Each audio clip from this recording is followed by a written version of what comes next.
Դե հիմա ամեն մարդ խոսում է առաջին հերթին նրանից, ինչը իրեն է հուզում։ Ես էլ բացառություն չէ։ Մանավանդ որ որոշ հարցերի պատասխան չի ստանում կամ ոչ լիարժեք։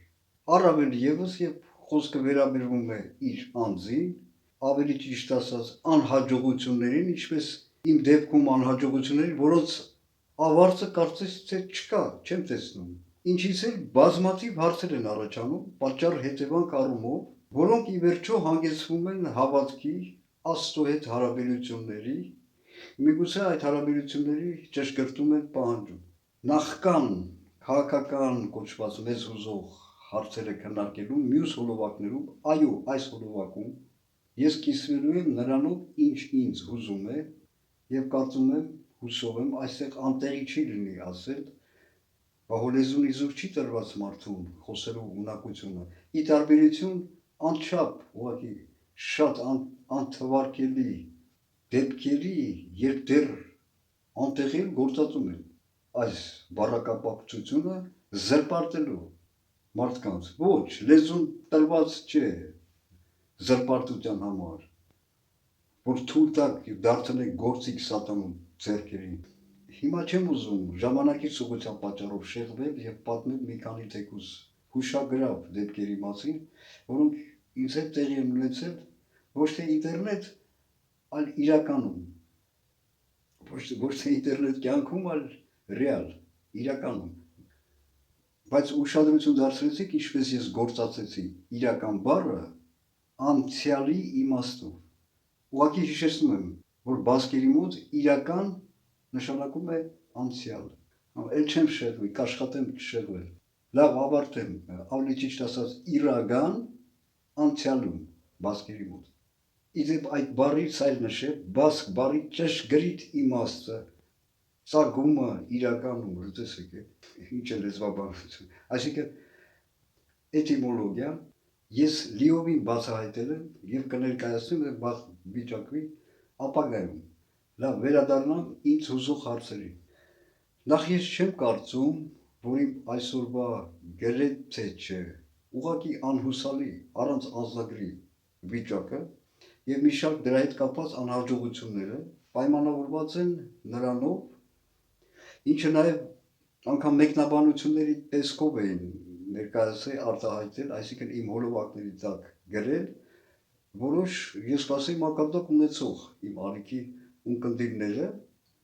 այսինքն ոչ, սա այն տարբերակը չէ իմը,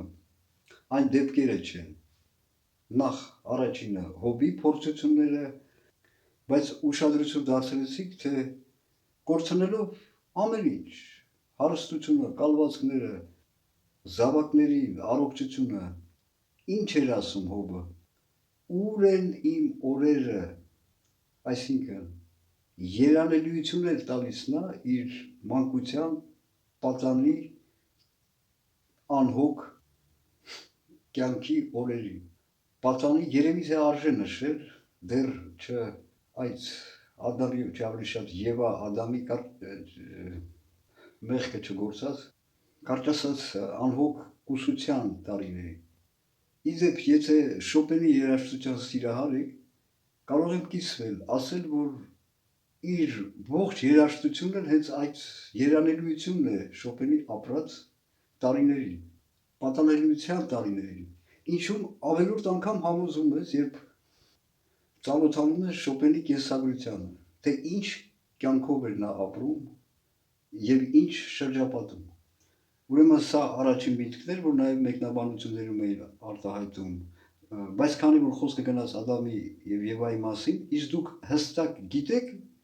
որ Սատանեն չկարողացավ Ադամին խաբել։ Բա հո իզուր չէր գրված։ Չի գրված նաև նոր կտականում, որ Ադամը կատարյալ էր, բայց Սատանեն հրապուրեց, խաբեց Եվային, Եվան կերավ այդ խնձորը եւ տվեց Ադամին եւ Ադամը չգիտեր, նա տեղյակ չէր։ Երբ կծում էր այդ խնձորը, նա չգիտեր, որ այդ խնձորը արգելված ծառից է։ Կներեք, շտապեցի, սխալվեցի։ Ոչ թե հրապուրում էր Սատանեն, այլ գայթակղում էր։ Նա գայթակղեց Եվային եւ խաբեց։ Եվ երկրորդը ես չեմ կարծում եւ չեմ էլ ուզում ճիշտ ասած կարծել, որ իմ այս վիճակը նաեւ մարմնից, օրգանիզմից շատ վատ վիճակը ինչ-որ կերպ որոշիչ պատճառով ընդհանրություն ունի Պողոս Արաքյալի այն վիճակի հետ, երբ եթե հիշում եք նա խնդրում էր Աստծուն հեռացնել իրենից այն ձևին, որը պարբերաբար խոցում էր Պողոսին, բայց Աստված մերժեց երկու պատճառաբանությամբ։ Եվ երկրորդը, ուրեմն գիտեք, Աստվածաշունչը ես լիարժեք միայն ռուսերենով եմ կարդացել, հա նաև անգլերենով, բայց ինչ-որ մասեր ինձ հետաքրքրող, նաև շատ փոքր ինչ-որ մասեր հայերեն, բայց այս մասը ես հայերեն չեմ կարդացել, դրա համար հիմա չգիտեմ ինչպես է գրված եւ կարողանամ ես ճիշտ արտահայտել, բայց ես կփորձեմ, գլխավորը միտքն է, որը պետք է աշխատես ճիշտ, սխալ չփոխանցես, չշեղես։ Ես կաշխատեմ, ինչևէ, որպեսզի դու Պողոս Արաքյալ ինքդ քեզ չբարձրացնես, հա, մյուսների վրա, չէ՞ որ վերջո Արաքյալը, ինչպես ասենք, ինքդ քեզ չդասես մյուսներից բարձր, մյուսների վրա, չհամբարձես ինքդ քեզ մյուսների, այսպես էլի, որովհետև սա իրական, սա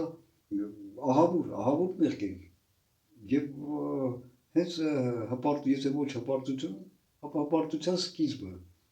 կամ հպարտությունը, չգիտեմ, то հենց առաջի մեղքը, բայց այստեղ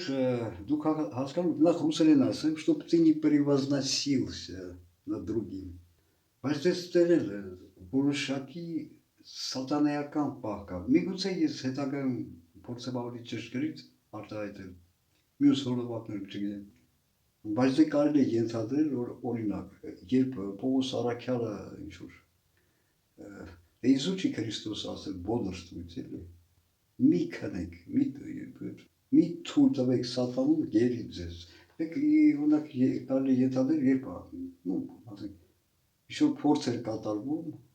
Պողոս Արաքյալը մոտքերին տրվել, որ իրեն դասի մյուսներից ավելի այդ բարձր, այդ պահին երևի բեսը դեմը նրան կոծում է, սա մեկ։ Եվ երկրորդը նա ֆիզիկապես էր տառապում, երկրորդ պատասխանը այն էր պատճառաբանությունը, որ ուժը արվում է թուլության մեջ։ Իդեպ սովորաբար ինչպես է սատանային գերում մարդկանց, ինչպես է սկսում գրոհը մարդու վրա սատանը։ Այո, սա էլ է այն թեմա, որի համար իհարկե առանձին հոլովակ է պետք անել։ Ես կարծեմ ռուսերեն արել եմ։ Կարճ ասած, նա սկզբից սկսում է գովել մարդուն, կարող է հեռվից սկսել, ինչ-որ լավ բաներ հիշեցնել, հաճելի պահեր իր կյանքից, ինչ-որ արժանիքներն է, ինչ-որ սկսում է գովել, կարճ ասած բորբոքում է հպարտությունը, և եթե մարդը տրվում է այդ սատանու գրոհներին, տեսնում ես ինչ լավն ես դու, ինչ լավն ես, գովերտ չակերտերի մեջ, գովերտների, եթե բռնվում է սատանու այդ ճանկերին, ցանցերին, իսկույն միանգամից մյուս միտքը, որով սատանեն գրոհում է և ներշնչում է այդ իր զոհին, այն է, որ իսկույն նա հիշեցնում է հենց նույն այդ իր զոհի կյանքից ինչ-որ մի բացասական պահ։ Տեսնում ես, ինչպես, սա ես ասում եմ, թե ինչն է սատանեն ներշնչում մարդկանց։ Տեսնում ես, ինչ լավն ես դու, բայց ինչ անարդար են քեզ հետ վարվել։ Գիտեք, այս ընդհանուր շղթան սատանու սա է, տարբերակները շատ են, բայց ընդհանուր շղթան սա է, և տարբեր փուլեր ունի, ցանկացած փուլում, և մարդ պետք է հասկանա, շատերը չեն դիմանում այդ գրոհ, երբ նա դիմի Քրիստոսին, միանգամից գրեթե, կամ միանգամից սատանեն հեռանում է և այդ fake, սխալ, սուտ, սատանու կարած շղթաները, այդ զոհի մտքերի մեջ, միանգամից բացվում են բոլորը, այո, սա է Քրիստոսը, я подтверждаю, confirm։ Լավ, սա էլ մի կողմ, հետագայում կփորձեմ բերխոսել։ Բայց ստեղ էլ մեկ տարանջատում կա, որ շատ կարևոր է։ Տեսեք, մի բան չխառնել հանկարծ, մի բան, որ ինչ-որ մի բնակավարում, մասնագիտական, ինչ-որ մեկը իհարկե ձգտում է գերազանցել մյուսի, ավելի լավ, ավելի մեծ բարձունքների հասեք, լրիվ այլ բան է։ Պետք չի խառնել հենց սատանությունից, այսինքն ոտնձգումից, հենց անձի վրա, մարդու վրա, հասկանում, այսինքն հպարտ, լրիվ իրար հակասող տարբեր բաներ, դու ինձ հակասում է։ Իդեպ, այն, որ հանգեցնում է, ի վերջո, բերում է հպարտությունը, հենց դա առաջին մերկն է, որ մարդը ինքը իրեն, դա ի վերջո, կամ հենց հպարտություն է, կամ հենց համարյա նույն, հանգեցնում է հպարտության, սրա մասին իմ ալիքում ռուսերեն ես արել եմ, հոլովակ եմ ձայնագրել, որտեղ պատմում եմ այդ դրվագի մասին, Ենոքի գրքից, պատկերացնում եք, հիմա տեսեք, այս կյանքում, որ հիմա ապրում ենք, տեսեք, Աստված չի շտապում, չէ, իր դատերը, դատաստանները, մանավանդ քանի որ կա նաև գալու է դատաստանի օրը։ Բայց թե ես միշտ հարցրել եմ, իսկ ինչպես է այնտեղ Աստծո արքայությունում, ինչպես է Աստծո դատերը։ Եվ այդ դրվագում հենց նկարագրում է։ Իսկույն միանգամից հպարտացած այդ հզոր հրեշտակներին Աստված միանգամից փիդրեց, սարքեց փիդրացավ, էլի, նսեմացված ողորմելի հավ, այո, դա Աստծո արքայությունում այդպես է։ Դե այս կյանքում այդպես չի, չէ, էլ ինչ ասես չեք տեսնում, ինչ արարածներ ասես չեք տեսնում, և դա հենց նույն այդ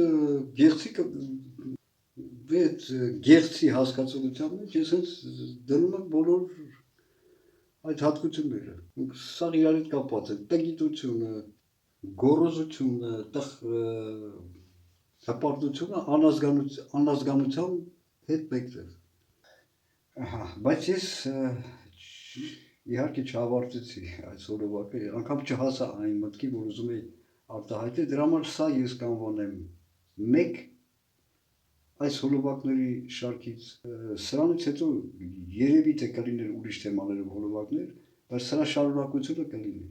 այսքանը։